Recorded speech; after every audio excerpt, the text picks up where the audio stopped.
विमान की, क्योंकि एक बार फिर इस पर सियासत तेज हो गई है। इस सौदे पर एक बार फिर राजनीति बहुत आगे बढ़ती हुई निकल रही है। बीजेपी ने इस सौदे से जुड़ी कुछ जानकारियां सामने आने के बाद कांग्रेस पर हमले तेज किए हैं और सबसे पहले बीजेपी नेता अमित मालवीय ने फ्रेंच मैगजीन की एक रिपोर्ट को आधार बनाते हुए ट्विटर पर लिखा है कि राफाल विमान बनाने वाली कंपनी ने एक बिचौलियों को 14.6 मिलियन यूरो यानी भारतीय रुपयों में करीब 64 करोड़ रुपए रिश्वत दी थी। उन्होंने ट्वीट में यह भी लिखा कि रिश्वत 2004 से 2013 के बीच दी गई, मतलब तब दी गई थी जब देश में कांग्रेस की अगुवाई वाली यूपीए की सरकार थी।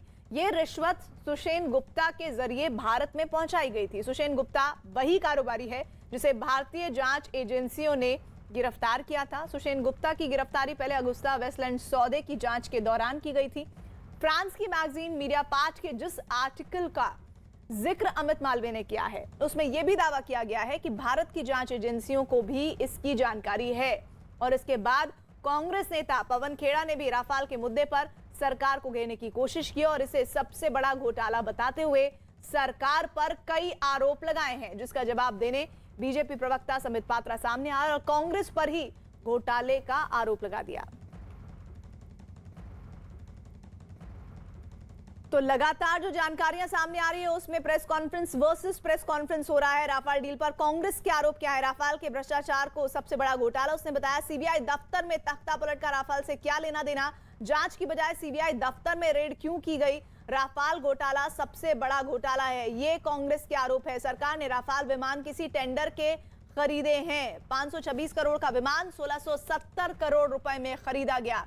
राफाल डील पर ये कांग्रेस के आरोप हैं कि किस तरह से भ्रष्टाचार को दबाने की कोशिश। और बीजेपी का कांग्रेस पर हमला यह कि राफाल पर फ्रेंच मैगजीन ने खुलासा किया कि 2007 और 2012 के बीच ये डील हुई थी जिसमें कमीशन की बात की गई है। राफाल पर राहुल गांधी की झूठ का जिक्र किया। 2019 से पहले राहुल ने झूठ बोला था।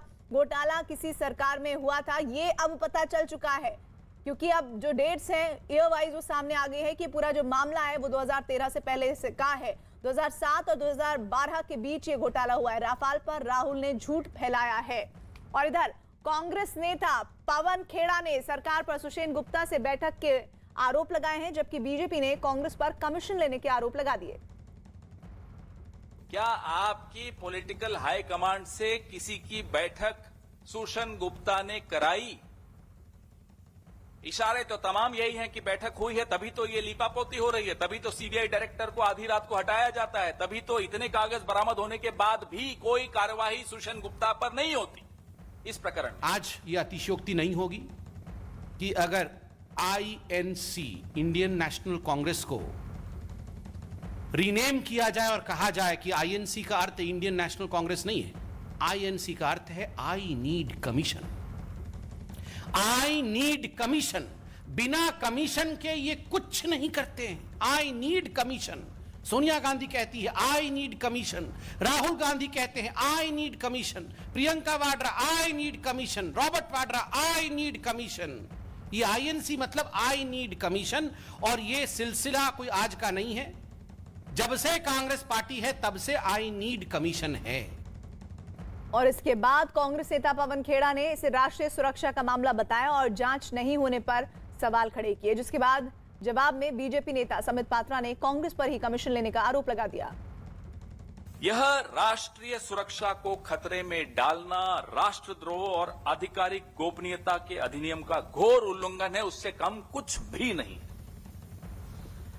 ईडी ने घोटाले की जांच के लिए इन सबूतों को आगे क्यों नहीं बढ़ाया, हमारा यह सवाल है। आप सोच के देखिए, commission is payable at the rate of 40%। कोई 2%, कोई 4% का घोटाला नहीं। Rahul Gandhi, congratulation, you have broken records of commission. Sonia ji, congratulations, विश्व में कमीशन के रिकॉर्ड को आपने तोड़ा है।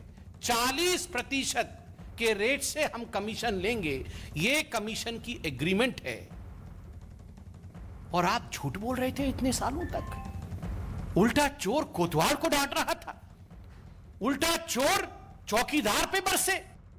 पवन खेड़ा ने इन दस्तावेजों को लीक होने पर सवाल उठाए और सरकार से इस पर की गई कार्रवाई पर सवाल पूछे, जिसके जवाब में समित पात्रा ने इसे कांग्रेस सरकार के वक्त हुआ घोटाला बताया और राहुल गांधी से जवाब देने की मांग की। सरकार ने दस्तावेजों को लीक करने वाले राजनीतिक कोई व्यक्ति हो, रक्षा मंत्रालय का कोई व्यक्ति हो, कोई तो होगा जिसने लीक किया होगा। मिनट्स ऑफ द मीटिंग है, नेगोशिएशन टीम की आंतरिक कागज हैं, जो पत्र यूरोफाइटर ने अरुण जेटली जी को लिखा था, अति गोपनीय पत्र है, वो तमाम चीजें एक दलाल के पास आपको मिलती हैं और आप कोई एफआईआर नहीं करते, कोई एक्शन नहीं लेते। आप हमें बताइए आपने क्या एक्शन लिया इन सब के खिलाफ? बहुत बड़ा घोटाला हुआ और कालखंड यूपीए की सरकार की रही है, कांग्रेस की सरकार की रही है। आज राहुल गांधी, आप लोग पत्रकार हैं, बहुत सम्मानित है, आप लोग मुझे मेरा ज्ञानवर्धन करेंगे। शायद वो हिंदुस्तान में नहीं है, मैंने अभी अखबारों में पढ़ा शायद वो इटली में है। इटली से राहुल गांधी जवाब दें। जो भ्रम फैलाने की कोशिश राहुल गांधी और उनकी पार्टी ने इतने वर्षों तक किया है, आज ये खुलासा हुआ है कि उन्हीं के सरकार के कालखंड 2007 और 2007 से 12 के बीच में ये कमीशन खोरी हुई है और मिडिल मैन का नाम भी सामने आया है। 10 वर्षों तक ये जो नेगोशिएशन हुआ है, ये एयरक्राफ्ट के लिए नेगोशिएशन नहीं हो रहा था, ये कमीशन के लिए नेगोशिएशन हो रहा था कि कितना कमीशन चाहिए। आज ये सामने आया है। और राफाल पर एक दूसरे के हमलों के बीच राहुल गांधी ने एक ट्वीट किया है। उन्होंने अपने ट्वीट में लिखा है, जब पग पग पर सत्य साथ है तो फिक्र की क्या बात है। मेरे कांग्रेस साथियों, भ्रष्ट केंद्र सरकार के खिलाफ ऐसे ही लड़ते रहो, रुको मत, थको मत, डरो मत।